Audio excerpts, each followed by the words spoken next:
আমি জানি না কেন তোমার এতটা মনে পড়ে। আমি জানি না কেন তোমার সাথে কথা বলতে ইচ্ছা করে। বিশ্বাস করো, যখন তোমার কথা মনে হয় তখন আমার কোনো কিছু ভালো লাগে না। মনে হয় তোমার সাথে একটু কথা বললে হয়তো আমার মনটা ভালো হয়ে যাবে। কিন্তু এইটা দুনিয়ার সবাইকে বুঝাতে পারলেও তোমাকে আমি কখনো বুঝাতে পারলাম না। দিন শেষে তোমার কাছে অবহেলা ছাড়া কিছুই পেলাম না। অথচ একটা সময় ছিল আমাকে তুমি পাগলের মতো ভালোবাসতে। আর এখন সময়ের সাথে সাথে তুমিও পরিবর্তন হয়ে গেলে, অথচ আমি একটুও পরিবর্তন হইনি। ঠিক আগের মতো এখনো তোমায় ভালোবাসি। হয়তো তোমার সাথে আগের মতো কথা হয় না, যোগাযোগ হয় না, কিন্তু তোমার প্রতি ভালোবাসা একটুও কমেনি। ঠিক আগের মতো এখনো তোমায় ভালোবাসি। আর এতটা ভালোবাসি যে আমি নিজেকেও বাসি না। জানো, হয়তো তুমি আমার সাথে কথা না বলে থাকতে পারো, কিন্তু আমি তো তোমার সাথে কথা না বলে থাকতে পারি না।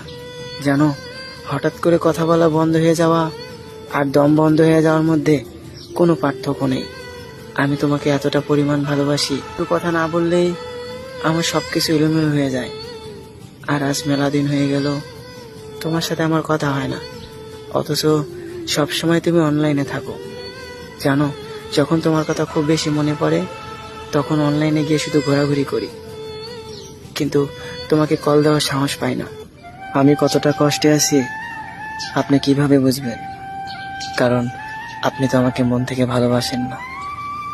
যদি আমাকে মন থেকে ভালোবাসতেন তাহলে আমার কষ্টে থাকাটা অনুভব করতেন। একটা কথা কি জানেন, মাঝে মাঝে ফোন দিয়ে তো বলেন আমি কেমন আছি। আমি তো বলবোই আমি ভালো আছি, কিন্তু আপনার মনকে জিজ্ঞাসা করে দেখেন তো, আপনার অবহেলা কি আমাকে ভালো থাকতে দেয়? আপনি যেরকম করে কথা বলেন আমি আপনাকে কিছু বলতে পারি না, কারণ আপনাকে অনেক ভালোবাসি। একটা কথা কি জানেন, আমি হয়তো আপনার মতো অবহেলা করতে পারি না, আমি হয়তো আপনার মতো কষ্ট দিতে পারি না। আমিও আপনাকে কষ্ট দিতে পারতাম, কেন দেয় না জানেন? কারণ আপনার মাঝে আমি আমার নিজেকে খুঁজে পাই। আপনাকে কষ্ট দিলে মনে হয় সেই কষ্টটা আমার লাগে, কিন্তু আপনি এতটা ভালোবাসার পরও অনেক অবহেলা করেন। আপনাকে আমি বারবার বলি আমি আপনাকে ভালোবাসি,